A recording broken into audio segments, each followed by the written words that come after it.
evening. I would like to call the Monday, July 22nd, 2024 Blue Springs Planning Commission meeting to order. Please rise and join us in the Pledge of Allegiance. I pledge allegiance to the flag of the United States of America and to the republic for which it stands, one nation, under God, indivisible, with liberty and justice for all. Tracy, how about a roll call for attendance, please? You got it. All right. Commissioner Stokenberry, Present. Commissioner Smith, Present. Commissioner Sanderson, Commissioner Craddock, Present. Commissioner Graham, Commissioner Howe, Here. Commissioner Ingersoll, Present. Commissioner Pumphrey, Present. Chairperson Henning. Here. All right. Thank you and welcome everyone this evening that's present and watching from home. Tonight's agenda consists of item 1A, the minutes from the July 8th, 2024 Planning Commission meeting. Items 2 and 3 is a general development plan and preliminary plat for Dutch Brothers Coffee. Item 6 is other business and 7 is adjournment. At this time, I would entertain a motion for the consent agenda for the approval for the minutes for the July 8th, 2024 meeting. Chairman, I move to make corrections to the minutes and to explain my reason why. Yes, sir. During our public hearing on July 8th, our senior director presented a request for agenda item 2 for UDC text amendment of UDC code 411-040. During the hearing, a question was posed to the senior director: does this code apply to boats/cars? The response given by the senior director, and I quote, "It only applies to private property. This section would apply to motor vehicles, cars, boats, campers, jeeps, off-road vehicles, anything required to be licensed by the state."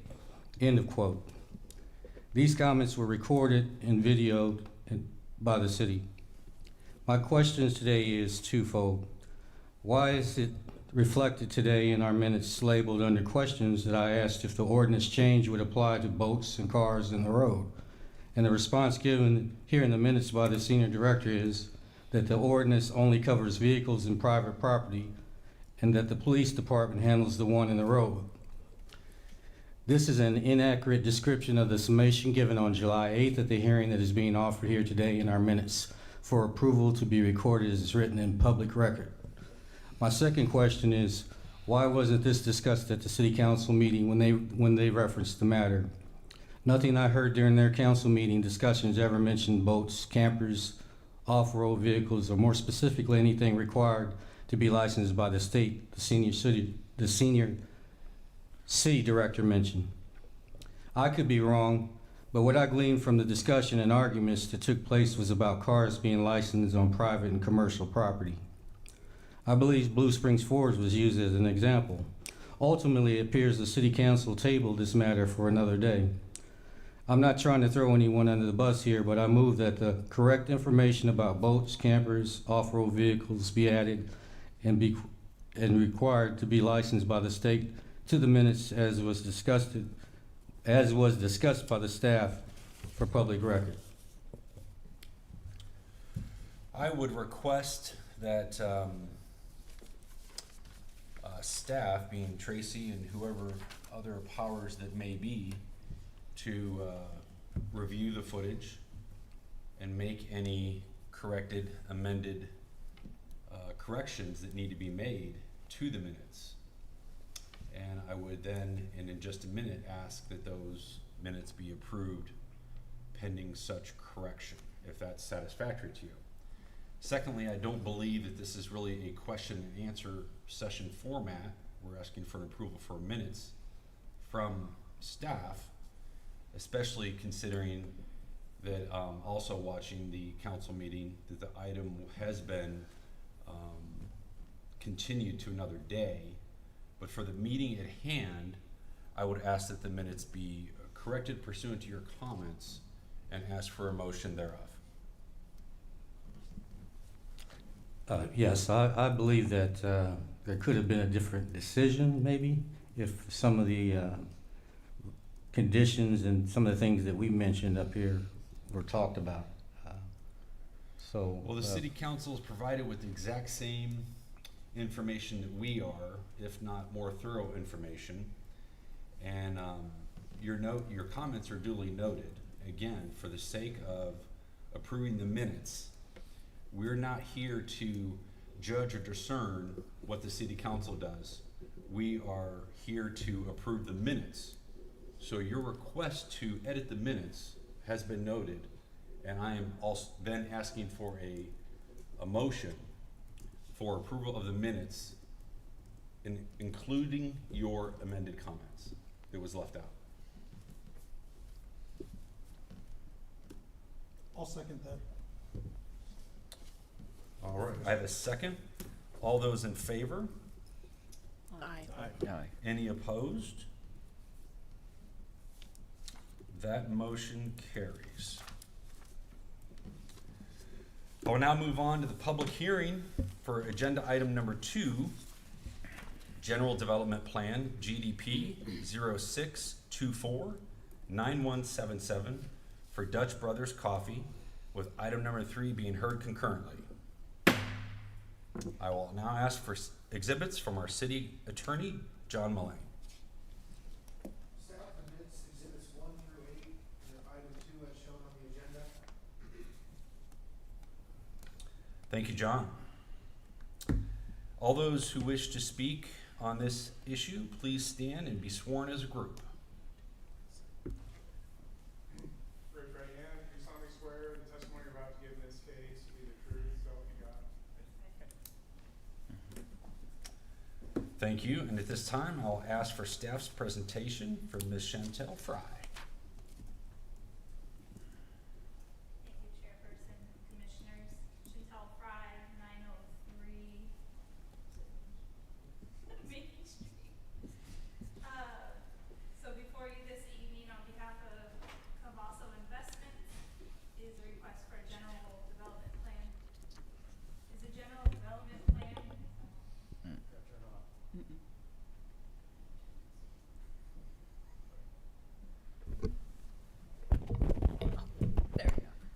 So before you this evening, on behalf of Cavasso Investments, our request for a general development plan and preliminary plat for Dutch Brothers Coffee and 2 additional retail spaces.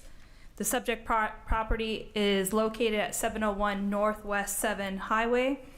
This site has been previously developed tract of land, but is currently vacant and is located in the Copper Leaf Village Shopping Center. It has been platted as a tract under a coffee conveyance so that the property could be sold to the applicant. The site being proposed before you this evening is going to be a single-phase development.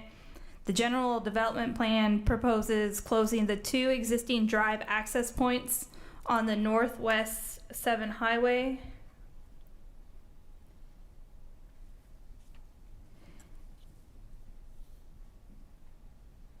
And you will utilize the existing access drives which are currently serving the Copper Leaf Shopping Center. The proposed improvement consists of construction of 4,721 square foot building, which will include the 1,159 square feet of that will be the coffee shop with the drive-through, and then there will be 2 retail spaces totaling 3,562 square feet of the necessary site improvements for the proper operations. The proposed improvements will only disturb 0.96 acres and will also decrease the impervious area.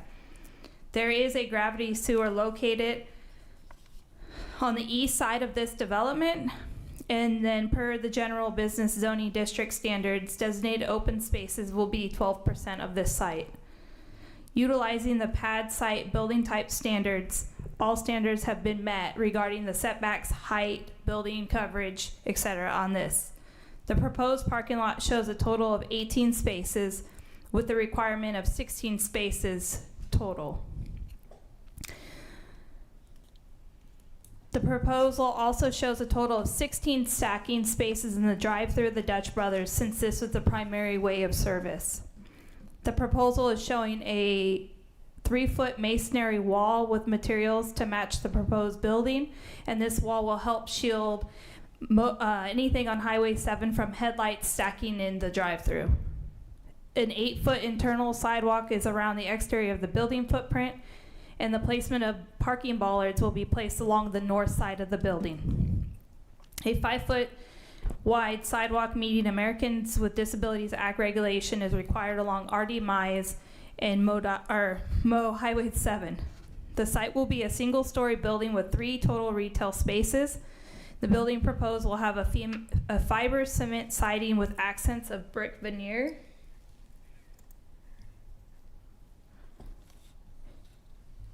And the proposed general development plan is consistent with the comprehensive plan and all requirements of the UDC. The general development plan complies with all applicable uses, development, and design standards. At this time, there are no proposed alternative developments with this project.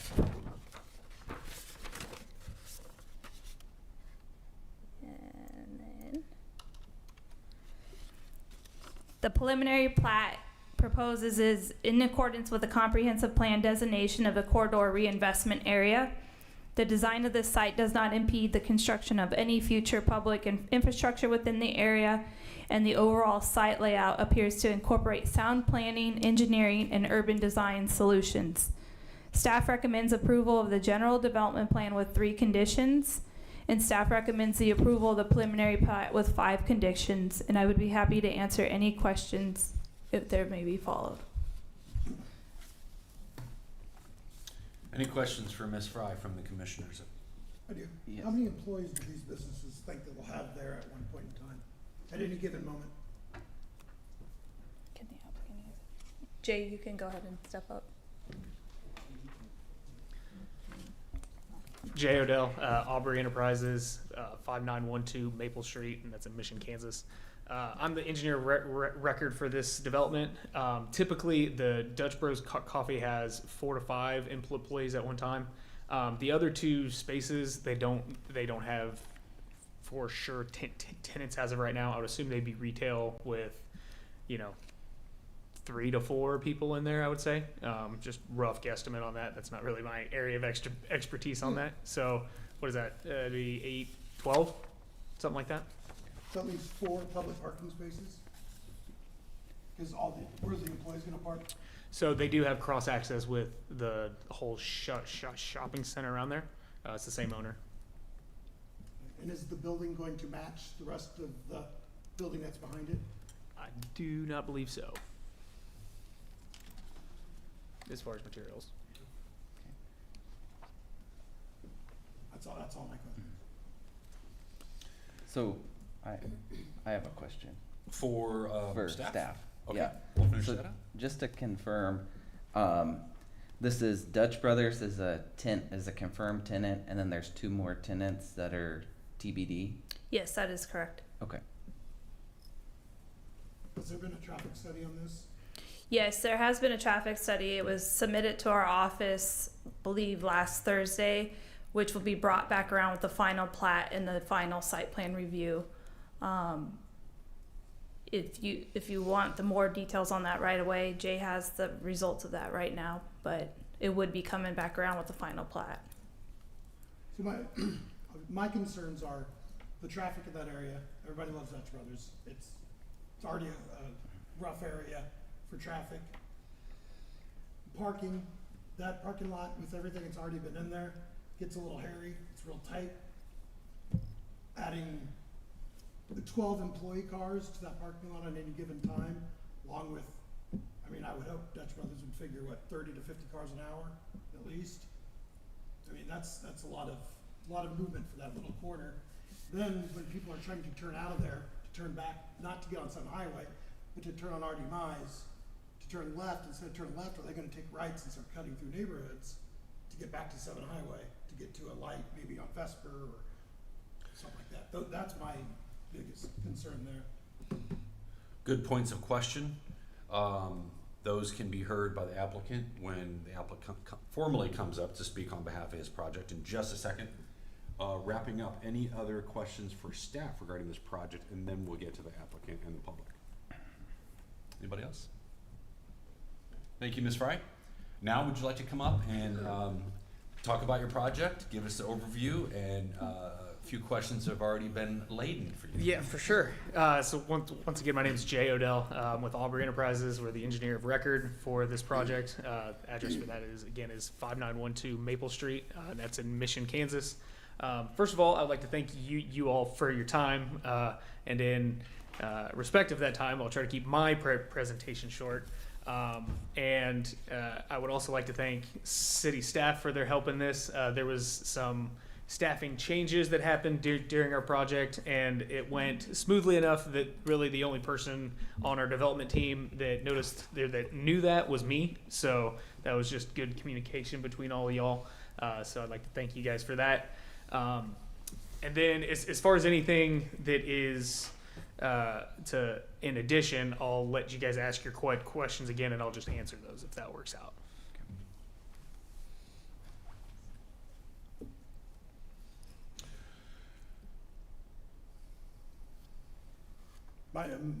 My questions are kind of, I think the traffic study would be something I'd be interested to see what the impact is, and I'd like to see how Dutch Brothers, or the development, I should say, is going to flow traffic where it's not going to have someone trying to turn left for 10 minutes, well, I guess that's cut off on 7 Highway, but coming down that big dip that's on the other side of Popeyes, that's gonna create a problem, and then turning left or right on Hardy Mize. I mean, lunchtime, even on lunchtime in a Wednesday afternoon, sometimes you sit to turn left just onto Hardy Mize for 5-10 minutes. So as far as the traffic that is onto Artie Mize, we are proposing a right in, right out on that entrance right there, just so that you don't have anybody trying to take a left at the stoplight to alleviate that. Okay, so you're gonna have people turning right onto Hardy Mize to go back behind the neighborhoods? As far as after that, that's, for sure.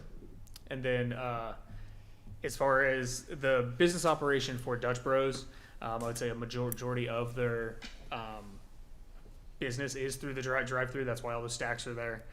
So they can't count on a lot of pass-by traffic for that, which is why obviously that area is a site that they're interested in, because there's already a lot of existing traffic there. So on the parking side of things, they don't really require a lot on that. There is a walk-up window, which as a part of that, I know that the city is doing a lot of improvements to their sidewalks there. We are also proposing the ones on Highway 7 that Ms. Fry mentioned, so to kind of help with that as well.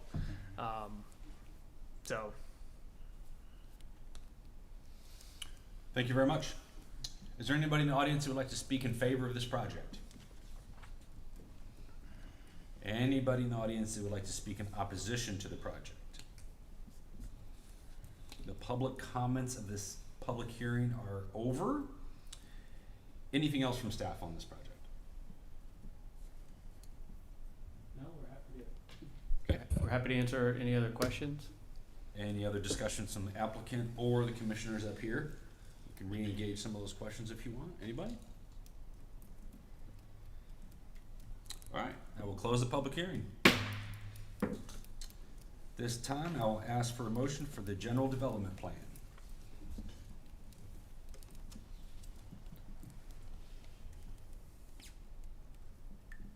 Chair, Yes, sir. I'd move to approve public hearing general development plan GDP 06249177 for Dutch Bros Coffee with the 3 staff conditions. Thank you, Commissioner. Do I have a second? Second. Thank you. Tracy, would you roll call, please? Yes. Commissioner Smith, Aye. Commissioner Cradoff, Aye. Commissioner Howe, Aye. Commissioner Ingersoll, Nay. Commissioner Pumphrey, Aye. Commissioner Stokenberry, Aye. Chairperson Henning. Aye. Alright. That motion carries with 3 staff conditions. At this time, I'll also ask for a motion for the preliminary plat for the same project. Chair, Yes, sir. I'd move to approve the preliminary plat PP 06249178 for Dutch Bros Coffee with the 5 staff conditions. I have a motion. Do I have a second? I second. All those in favor? Aye. Any opposed? Nay. One opposed. Carries with 5 staff conditions. Thank you very much. That's all of our regular business at this time. I understand Mike Mellon would like to present on the rules and procedures for the planning commission. Is it lesson time, Mike? Just a quick overview. Okay. Just wanted, every year we are tasked with reminding all of the planning commissioners, or actually all of our boards and commission members, including the planning commission, of the adopted rules and procedures that were adopted by City Council in 2022,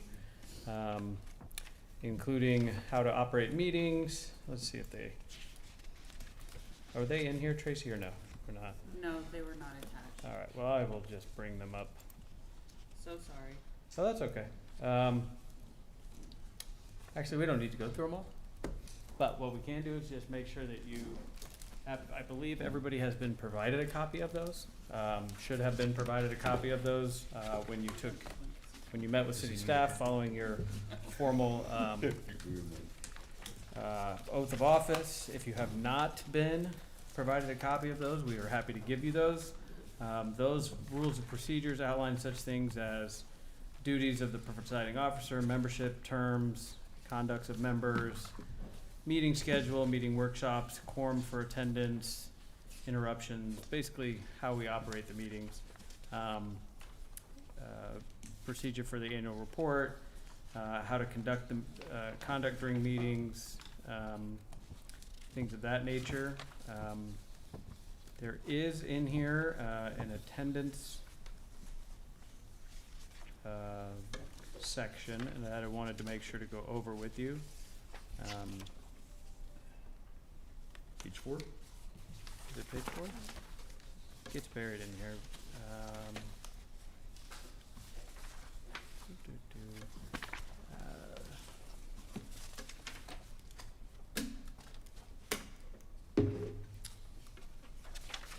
Do you have it? Actually, I might have a copy of it too. I lost it.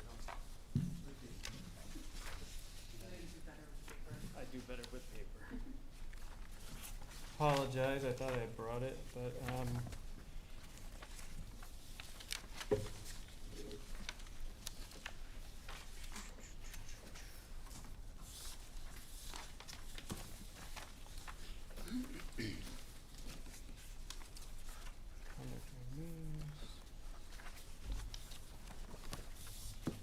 well, I don't see the attendance policy in there.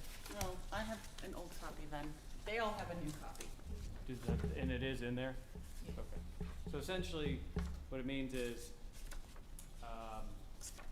board members have to attend a certain number of meetings, or planning commissioners have to attend a certain number of meetings, unless those, are deemed excused absences.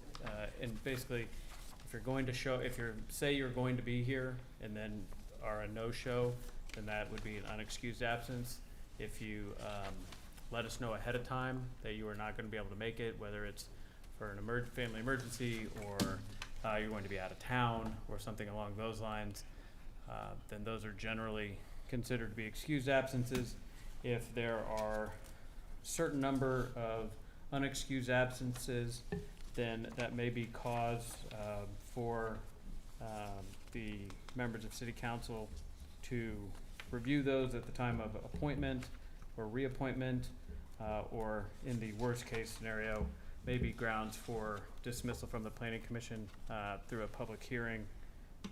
But we just want to make sure annually that we have all the boards and commission members read through the boards and commission rules of procedure and sign our piece of paper that says you have read that, you are aware of it, and that you are essentially agreeing to it. So if we have a piece of paper that we can pass around this evening, if you are uncomfortable doing that, if would like additional information, we can provide that to you ahead of time, or by the time we have our next meeting, and we can have you sign that at our next meeting as well. So apologize, I thought the attendance policy was a little bit more clear in here, but It's on page 2 under conduct of members of the commission, I believe. Number 2. Yep.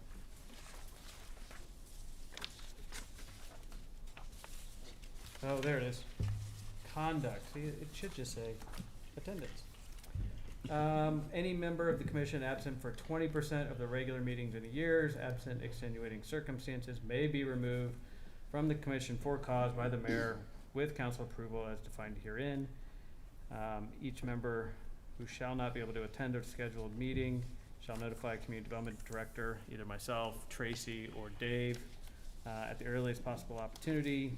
Staff shall notify the chairman in the event that the projected absences shall produce a lack of quorum. So,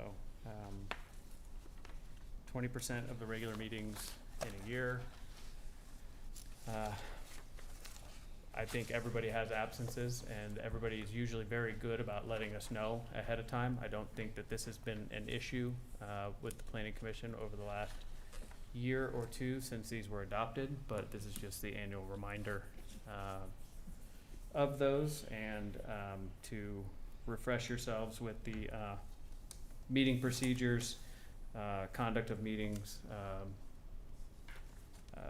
motions, general Robert's Rules of Order, things of that nature. So I'm happy to answer any questions.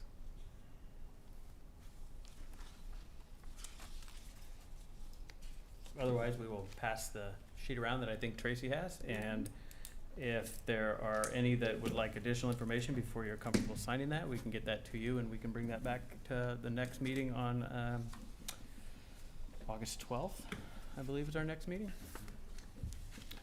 We do currently have a meeting scheduled for August 12th, and we do have items that will be coming before you that evening.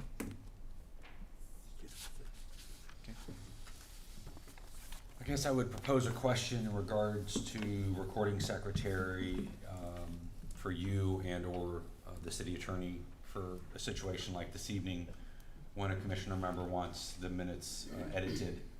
I handled that as I saw fit, and I would be curious if that's how you all would see it, so that I could learn from future situations in which a commissioner would like to have something edited or minutes revised.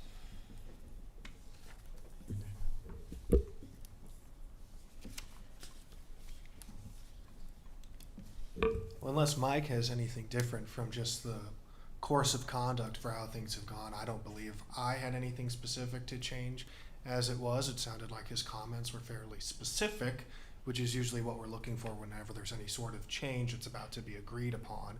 And it sounds like the commission was amenable with the proposed modification, and that's usually what we're looking for. If there was some sort of disagreement, I suppose you could have put the minutes, the proposed change to the minutes, to come back with a new revised version at the next setting of the commission, but I think how you handled it tonight was fine.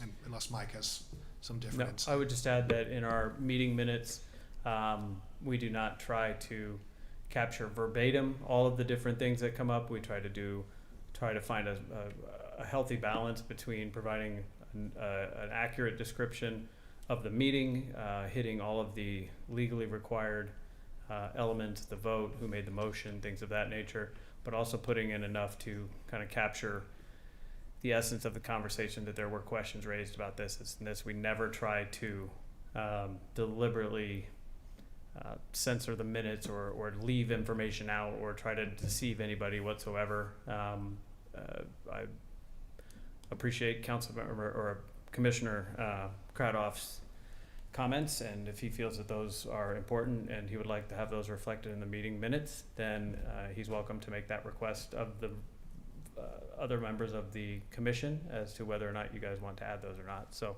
but from staff standpoint, it was not done deliberately in any way. It was just trying to find that balance between providing enough information, the legal information, and the minutes are not intended to be a dictation of the meeting. Thank you very much for that clarification. Chair, I'd like to respond. I think you guys are doing a great job. I don't want to be judgmental up here. I think just for public record, I think the public has the right to know specifically what our discussion entails. And I believe there were a few things left out and the council spoke about things specifically. We discussed some other things I thought should have been shared and talked about, and some things you discussed as a senior director. And I thought that maybe should have been included in public record, just in case we have to come back to it, because the council has to follow back up on that situation and have another hearing. And I think maybe they may consider or might think about including those details that we're talking about today that weren't discussed in their meeting. But then again, it may not have any significance for them. But I think that maybe what we discussed should be shared and be written for the public to understand our comments that were made. Certainly understand that. One of the reasons why our minutes are not a dictation and why we don't go into super elaborate detail of the meeting minutes is that all of these meetings are recorded.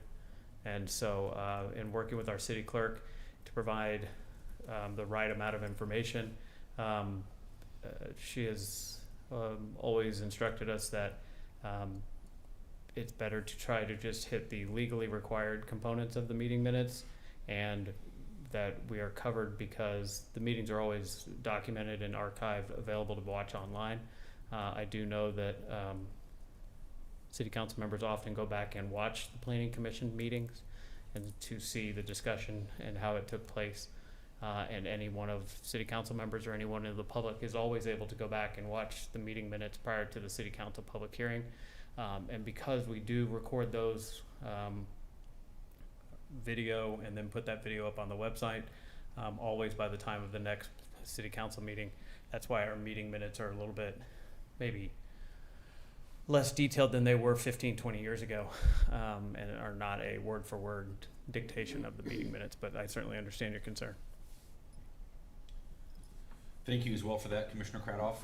And as a reminder and for the record, the minutes were approved with the caveat that they be updated with the recording secretary to go back and review that and see if anything should be added pursuant to your personal request, and that will be done. And that will that's how I handled that. In the future, we may pull it and save it for the next time, but as for now, that's how that was done. And we noted. Thank you very much. Anything else from anybody up here or staff? No. Thank you very much. At this time, I would entertain a motion to adjourn. So moved. Second. All in favor? Aye. Any opposed? Good evening, y'all. Thanks for watching.